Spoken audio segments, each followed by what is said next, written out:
اللہ نے جسے سعادت بخشی ہے وہ یہاں پر نظر آ رہا ہے، اور اللہ نے جسے توفیق نہیں بخشی ہے وہ اپنے گھر نظر آ رہا ہے۔ تو بڑی تیزی کے ساتھ الحمدللہ الحمدللہ الذی کفا والذین اصطفى، اما بعد فاعوذ باللہ من الشیطان الرجیم، بسم اللہ الرحمن الرحیم۔ وَلَا تَقُولُوا لِمَنْ يُقْتَلُوا فِي سَبِيلِ اللَّهِ أَمْوَاتٌ بَلْ أَحْيَاءٌ وَلَكِنْ لَا تَشْعُرُونَ۔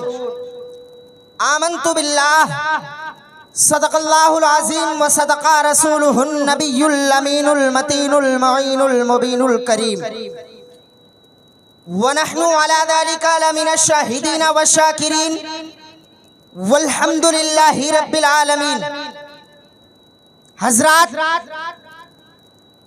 وقت کے مجدد، وقت کے محقق، وقت کے مفسر، وقت کے معلم، سنیت کی جان، حقانیت کی ایمان، دنیا جسے کہتی ہے امام احمد رضا خان علیہ الرحمت و رضوان، اپنے قلم کو اٹھاتے ہیں اور بریلی کی سرزمین سے بارگاہ مصطفیٰ میں یوں عرض کرتے ہیں، یا رسول اللہ، سرور کہوں کہ مالک و مولا کہوں تجھے، باغ خلیل کا خلیچے با کہوں تجھے، تیرے تو وصف عیب تناہی سے ہے بری، حیران ہوں میرے شاہ میں کیا کہوں۔ زندہ باد زندہ باد زندہ باد زندہ باد۔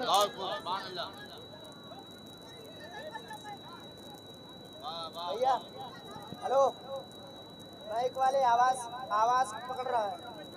ضرورت نہیں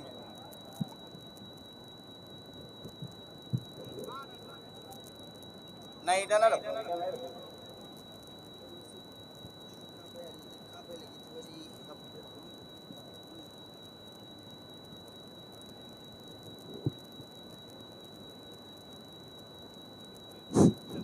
حضرات، اور جو سنیوں کے شاعر ہیں نا، مسلک اعلیٰ حضرت کے ماننے والے، قسم خدا کی وہ سارے اشعار کا نچوڑ چار ہی مصرے میں کر دیتے ہیں۔ شاعر نے لکھا ہے، نہ گھبراؤ اے مسلمانوں، خدا کی شان باقی ہے۔ نہ گھبراؤ اے مسلمانوں، خدا کی شان باقی ہے، ابھی اسلام زندہ ہے، ابھی قرآن باقی ہے، ابھی اسلام زندہ ہے، ابھی قرآن باقی ہے۔ اور یہ ظالم کافر کیا سمجھتے ہیں جو روز ہم سے الجھتے ہیں، ابھی تو کربلا کا آخری میدان باقی ہے۔ مزہ نہیں آ رہا ہے، جیسا آنا چاہیے آپ لوگ بول نہیں رہے ہیں۔ نعرے تکبیر، نعرے رسالت۔ حضرات آپ دیکھ رہے ہیں بہت ہی عشق و مستی میں جھوم کر نعت شریف گنگنانے والی ذات حضرت محمد ظہور المعروف کبوتر والے بابا جو آپ کے سامنے منبر شریف پر جلوہ گر ہیں۔ حضرات ابھی تھوڑی دیر میں آپ سے ملاقات کریں گے۔ اما یاد سنیو، ہمیں تو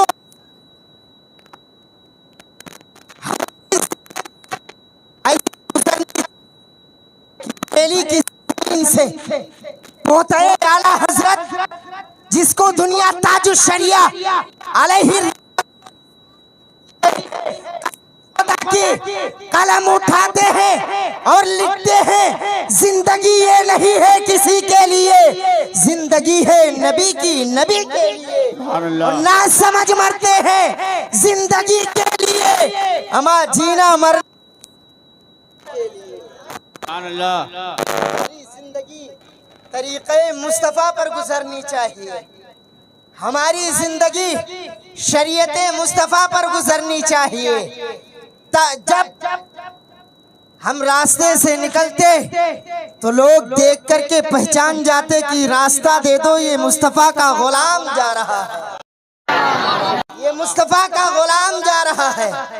میرے عزیزو، تو میں نے ابھی خطبہ مسنونہ کے بعد جس آیت کریمہ کی تلاوت کیا، اللہ رب العزت قرآن میں ارشاد فرماتا ہے دوسرے پارے میں تیسری سب میں اللہ رب العزت ارشاد فرماتا ہے کہ راہ خدا میں جو قتل کیے گئے، جو مارے گئے، جن کو اردو لفظ میں شہداء کہا جاتا ہے، شہداء جو راہ خدا میں قتل کیے گئے، تم انہیں ہرگز مردہ نہ کہو، تم انہیں مردہ مت کہو، کیوں؟ کیونکہ وہ زندہ ہے اور اللہ رب العزت اپنی قدرت سے انہیں رزق عطا کرتا ہے، اپنی قدرت سے رزق عطا کرتا ہے۔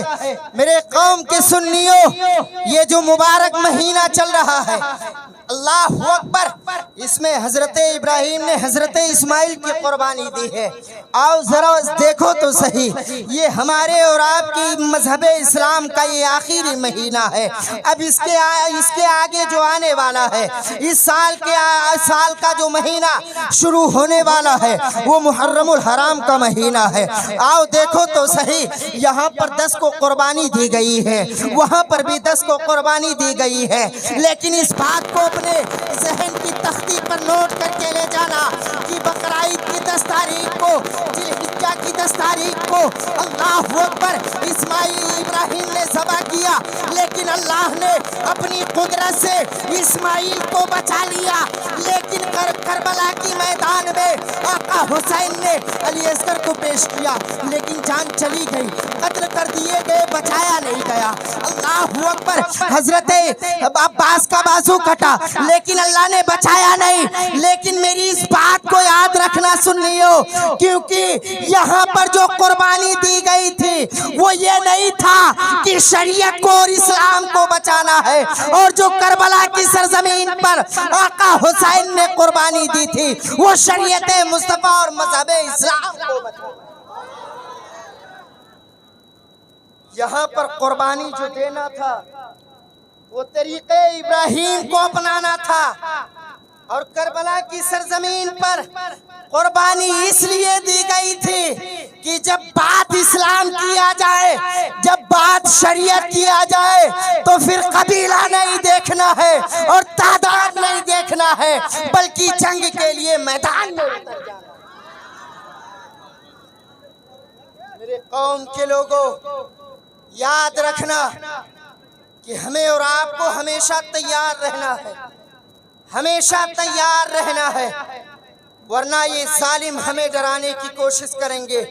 اپنے آپ کو ہمیشہ تم تیار رکھو، قسم خدا کی، جب تم تیار رہو گے تو پھر کوئی کافر تم پر حملہ نہیں کر سکتا، کیونکہ یہ ایمان والوں کی پہچان ہے۔ کیا تم نے تاریخ کو نہیں دیکھا کہ کربلا کی سرزمین پر 72 تھے اور 22,000 کا لشکر تھا، 22,000 کی لشکر پہ 72 بھاری پڑ گئے تھے۔ لاکھوں کا مجمع جنگ بدر میں تھا، کافروں کا 313 نے جنگ لڑا تھا۔ قسم خدا کی سنیوں، کسی کے پاس ہتھیار موجود تھا، کسی صحابی کے پاس ہتھیار نہیں تھا۔ اللہ کے رسول نے ارشاد فرمایا تھا کہ اے صحابیوں، کھجور کی کوہنیوں کو توڑ لو، کھجور کی ڈاڑیوں کو توڑ لو، کھجور کی شاخوں کو توڑ لو۔ قسم خدا کی، تاریخ گواہ ہے، تم اٹھا کر کے دیکھ لینا، جتنی تلوار کام نہیں کر رہی تھی، قسم خدا کی کھجور کی اتنے شاخیں کام کر رہی تھی، اور گردنوں کو کاٹتے ہوئے وصلے جہنم میں صحابیوں نے پہنچا دیا تھا۔ آج تمہاری ہماری تعداد سب سے زیادہ ہے، لیکن پھر بھی ہم اور آپ لوگوں سے ڈر رہے ہیں۔ کیوں؟ تھوڑی دیر کیوں؟ کیونکہ یہ ہمارے اور آپ کی ایمان کی کمزوری ہے، یہ ہمارے اور آپ کی ایمان کی کمزوری ہے۔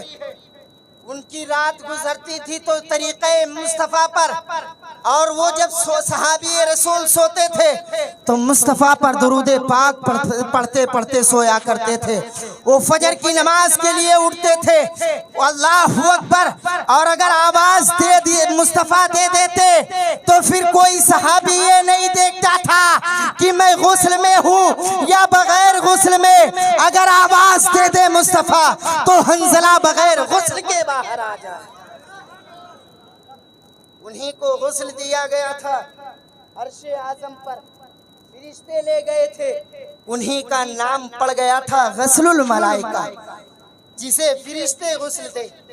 میرے قوم کے لوگوں، تم ہمیشہ تیار رہو، ہمیشہ تیار رہو، اپنے ایمان کو، اپنے ایمان کی کمزوری مت بناؤ، تم بزدل مت بنو، تم اس مصطفیٰ کے ماننے والے ہو، اس مصطفیٰ کے کلمہ پڑھنے والے ہو کہ جہاں پر اگر تم کمزور پڑھنے لگو گے تو مصطفیٰ کی دعاؤں کے صدقے میں اللہ تمہیں وہاں پر کامیاب کر دے گا، اللہ تمہیں وہاں کامیاب کر دے گا۔